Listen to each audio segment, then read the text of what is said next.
皆さんこんにちは。 BS エコリンです。今回はコミカさんからマイクをご提供いただきました。こちらの新商品 eJoy D10 Pro をレビューさせていただきます。カーディオイドのダイナミックマイクです。なんとダイナミックマイクでは画期的な有線と無線が切り替えられるのが大きな特徴です。 XLR も USB Type-C 出力にも対応しています。マイクをお探しの方、買い替え検討中の方、いろんなデバイスを見るのがお好きな方、ぜひ最後までご覧いただけると嬉しいです。それでは開封していきます。コミカさんって皆さんご存知でしたか？私はレビューで初めて知りました。世界129カ国で販売されています。コミカさんの製品は Amazon やヨドバシカメラなどいろんなオンラインストアでも販売されています。取扱説明書は日本語がないですね。でも大丈夫。私がこの動画で使い方も設定もほとんど全て解説していきます。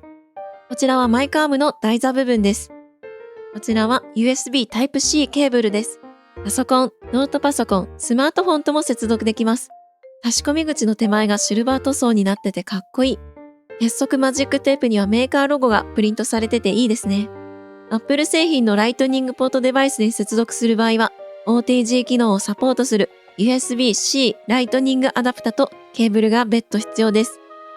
こちらはアダプターです。ケーブルを USB Type-A に挿したいときに使います。こちらはマイク本体です。オレンジ色のアクセントが入っています。メーカーロゴの C と同じカラーだ。無線機能を使うときのレシーバーが収納されています。付属のマイクアームは前に Amazon で購入したものに似てます。ネジを締めたりする場所がないのに高さ調節しやすいんですよね。耐荷重は約 1.5 キロです。アームはコップを置く音とか振動音を拾いにくいので好きです。色は青がかった白です。マイクは黄みがかった白なので少し色味が異なります。スタンドタイプも販売されています。色やデザインに凝りたい方はアームは別途購入するのも良いかと思います。2台用意して好きな位置に持ち運んで使いたい場合はスタンドがいいですね。それでは設置していきます。アームの台座部分をくるくるしてデスクの厚みに広げてからセットしてしっかり締めます。マイクアームの突き出た部分を台座に刺します。台座の横にある黒いダイヤルを回して締めます。最後にマイクもくるくるしてセット完了。まだ回るってくらい回してるとそのうちギュッと締まります。横のダイヤルを緩めてから角度を調節したら締めます。上にミュートボタンが来る角度が使いやすくておすすめです。マイクの上部に声を当てるように使いましょう。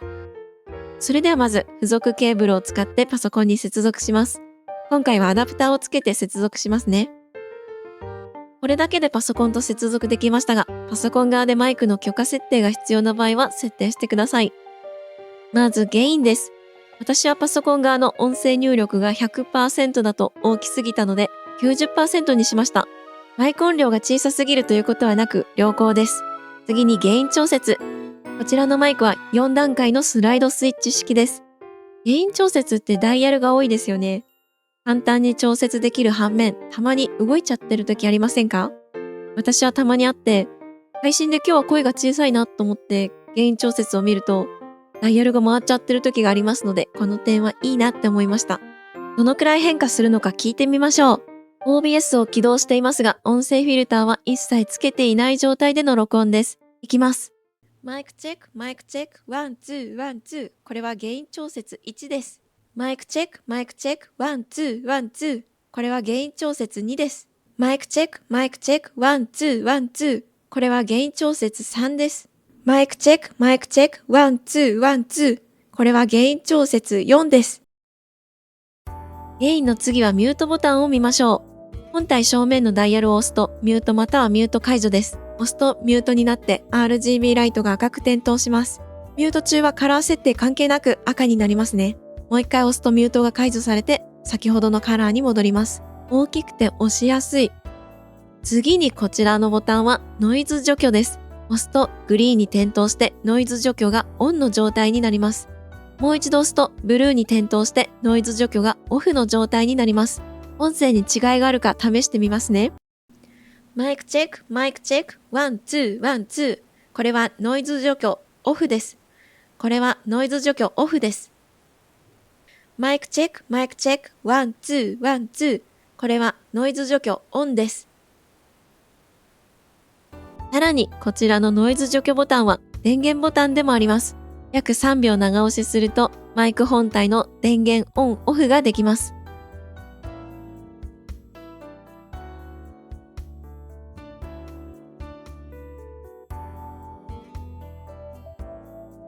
次はイコライザーエフェクト。約2秒長押しでオン・オフ切り替えです。オンの状態では1回押すごとに全部で3種類のイコライザーエフェクトに切り替えられます。どのイコライザーエフェクトかはライトの色でわかります。オレンジの点灯はバスエフェクト。1回押すとブルーに点灯してナチュラル。もう1回押すとグリーンに点灯して明るいエフェクトです。それでは音声を聞いてみましょう。マイクチェック、マイクチェック、ワン、ツー、ワン、ツー。これはバスエフェクトです。マイクチェック、マイクチェック、ワン、ツー、ワン、ツー。これはナチュラルです。マイクチェック、マイクチェック、ワン、ツー、ワン、ツー。これは明るいエフェクトです。少しずつ違いがありますね。次は RGB ライトです。RGB ライトは太陽のマークのボタンで設定します。6種類のパターンがあります。賑やかなレインボーに点灯するパターン。音声を認識すると青く点灯するパターン。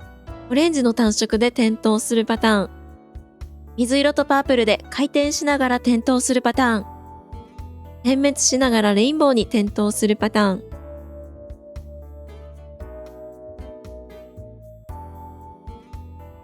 一色ずつゆっくり回転しながら色が切り替わるパターン。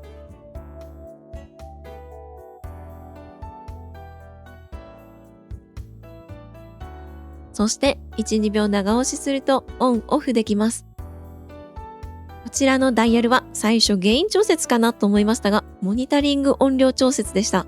こちらに 3.5mm イヤホンやヘッドホンを接続すると自分の声を聞くことができます。無段階での調節が可能で、マイナスに回すと小さくなります。プラスに回すと大きくなります。音声出力をこのマイクに設定しているときは、音楽や動画のすべての音もここから聞こえて、ダイヤルを回すと音量が変わります。それでは次に XLR ケーブルを購入しましたので、こちらのケーブルを使ってマイクとオーディオインターフェースからパソコンにつないでみたいと思います。実はこの動画の全体の音声は XLR ケーブルにつないで OBS の音声フィルターありで録音しています。XLR 接続の場合は音声出力以外の機能はマイク本体では使用できなくなります。オーディオインターフェースの方で設定することになります。48V ファンタム電源はオンにしなくて大丈夫です。それでは付属ケーブルを使ってスマートフォンにも接続します。スマホ内蔵マイクでの音声とマイクに接続した場合と、さらにノイズ除去をオンにした場合で音声比較します。マイクチェック、マイクチェック、ワン、ツー、ワン、ツー。これはスマートフォン内蔵のマイクで録音しています。マイクチェック、マイクチェック、ワン、ツー、ワン、ツー。マイクチェック、マイクチェック、ワン、ツー、ワン、ツー。これはノイズ除去をオンにしています。マイクチェック、マイクチェック、ワン、ツー、ワン、ツー。それではこのマイクの大きな特徴の一つでもあるワイヤレス機能を試します。ワイヤレスで使用できるマイクのレビューは初めてです。ノイズ除去ボタンを長押ししてマイク本体の電源をオンにします。ランプが青く点滅します。マイクはワイヤレスモードで RGB ライトオフで最大45時間のバッテリー寿命とのことです。RGB ライトオンだと25時間です。接続が切れて約10分で電源オフになるので、実際に何時間でバッテリーが切れるかは確認できてません。電源が切れる前にローバッテリーになってくるとライトがゆっくり赤く点滅しました。伝送距離は最大40メートルです。まずマイク本体に収納されているレシーバーを取り出して接続する機器に挿します。ここが収納だと使うときに出し入れしやすいし、紛失しづらいのでいいですよね。そしてイコライザーエフェクトボタンと RGB ライトボタンを長押しします。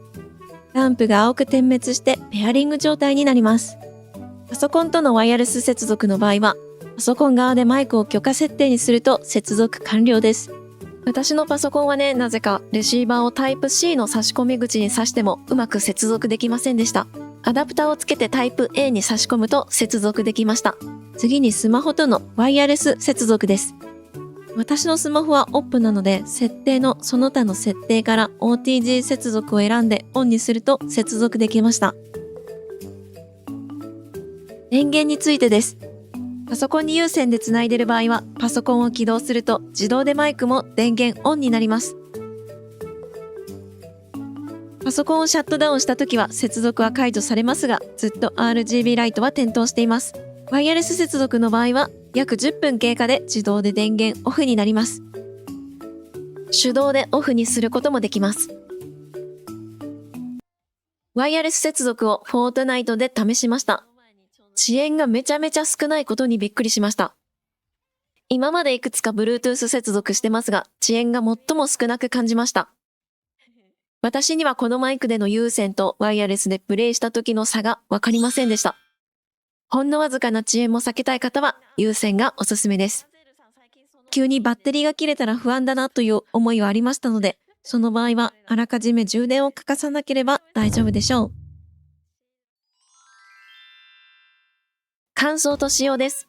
XLR 接続は私のケーブル類との組み合わせなのかわかりませんが、たまにザッとノイズが入りました。皆さんはどうなるかわかりません。なので私としては USB 接続またはワイヤレス接続での使用をお勧めします。声質も気に入っています。ワイヤレスが優れているのでスタンドセットで持ち運べるメリットをレビューした方が良かったかなと思っています。よかったら概要欄の URL から商品詳細や現在価格をチェックしてください。最後までご視聴ありがとうございました。チャンネル登録と高評価よろしくお願いいたします。